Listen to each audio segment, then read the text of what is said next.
Widlowski walked into a cavernous post office and looked around. He discreetly picked up an empty package from a trash can on his way towards the front counter, humming silently to himself as he prepared to take another leap of faith. A woman in her 40s sat behind the counter, typing into her keyboard as she shook back her dark brown hair behind her shoulders. Widlowski waited a few minutes in line and in his turn continued forward and cleared his throat. Excuse me, ma'am. How can I help you, sir? I tried to mail this package to an old friend, and it came back as undeliverable. Would you be able to help me out, please? What's the name? Beata Novina. Novina. I don't see anything. Oh, you know what? Maybe that's her maiden name. We're not really supposed to search by maiden name. I know, but it would mean the world to her. She's been looking forward for these chocolates. Cream tangerine and Montelimar, her favorite. I'm more of a pineapple heart man. I'd ask her myself, but I want it to be a surprise. All right. Here, Tonostile 64, of Mark's Roundabout. Mark's Oh, thank you so much. You're a lifesaver. Widlowski lost track of time as he stood on the street corner, transfixed by the small house, Tornistile 64. It was a petite but charming home on a leafy, narrow street, snuggled into the heart of a suburban neighborhood. He had often imagined what Beata's life had been like, from his cramped apartment nestled against the canal, and somehow this fit with the image perfectly. Small but homey and full of warmth, love, and life, exactly as he had hoped she was, all these years later. That she had led a good, happy life, rather than the dull, depressing one he had led. Widlowski took a deep, steadying breath and walked in a wide arc, nearly tripping over the vines and stumbling forward, sprawling onto the ground and into the mud. It smeared down his pants, but he gripped an errant vine and kept himself from falling face first completely into the mud. Damn it! Widlowski stood up, working to brush it off and clean himself up at least a little bit, only to stop cold. His head whirled to the right and he dropped to his knees, sending mud splattering up his shirt and onto his throat and cheeks, but he didn't make another peep. He leaned forward and peeked through the nearest bush, past the low wooden fence that cut out a swath of land, her backyard.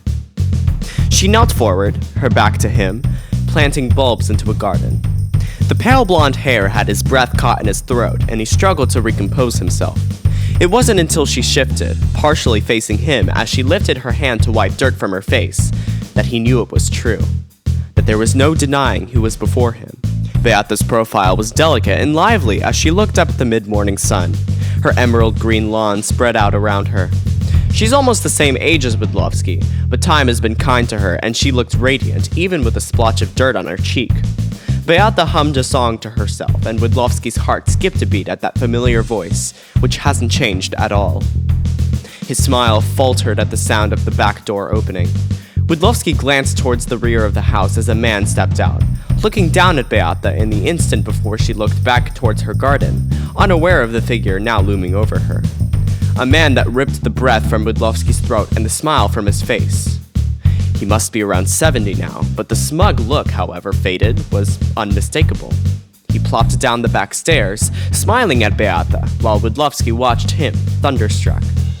He felt as if the ground beneath his feet was falling away, as if Harihara were ripping large chunks from the ground in order to drag him into the beetle's hell. Harihara's talons slammed into Widlowski's back. It was horrifying, but he couldn't stand by and watch Beata be hurt again. So he parted his lips to scream, to warn Beata, but she looked up and smiled back at the man.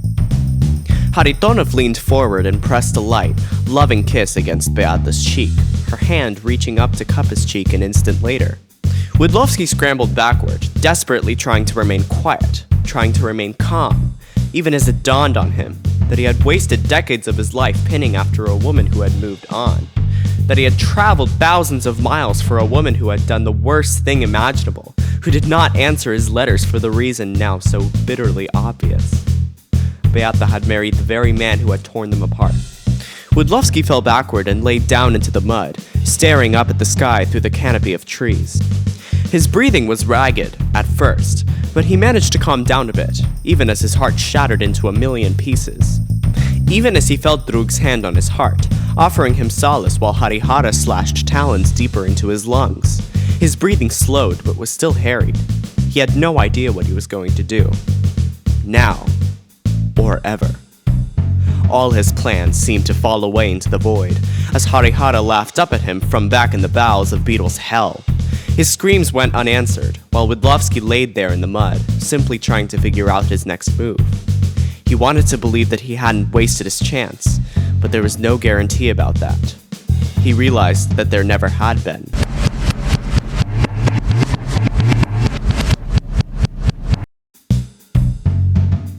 Widlowski hadn't bothered to clean up upon arriving back at Ladislav's apartment.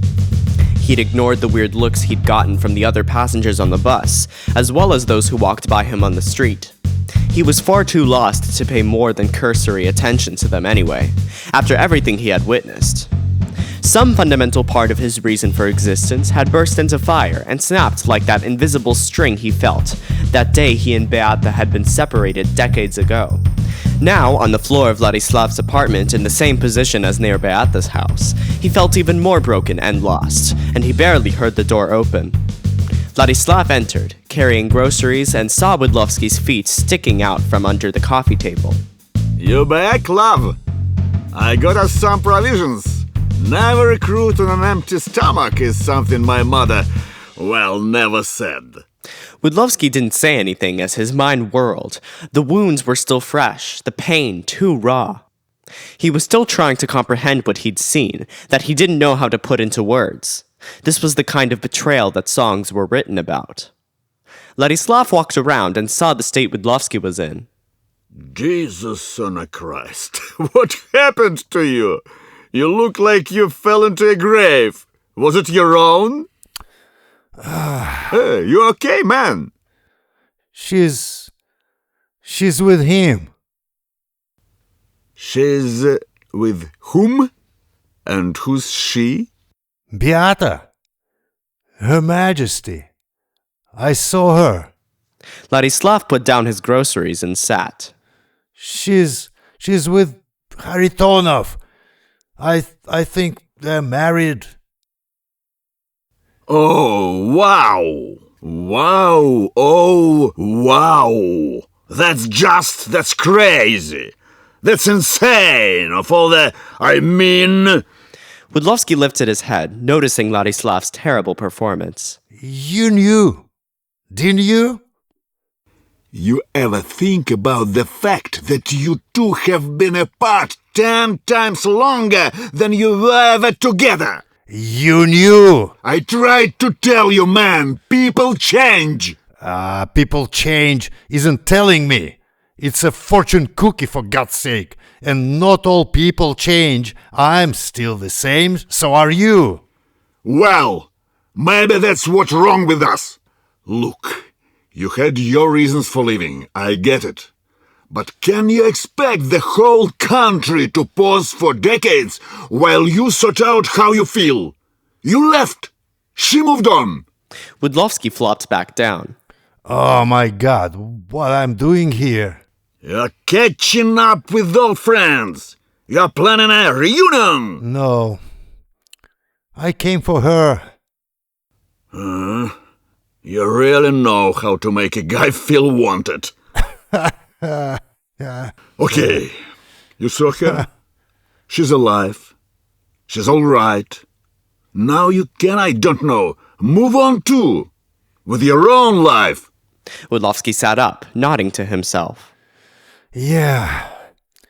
Okay. Of all the goddamn people! I know, but the concert will be fine without her. Reunion -2 is whatever the hell it is. Paul and Ringo! But Widlowski didn't really seem to be listening.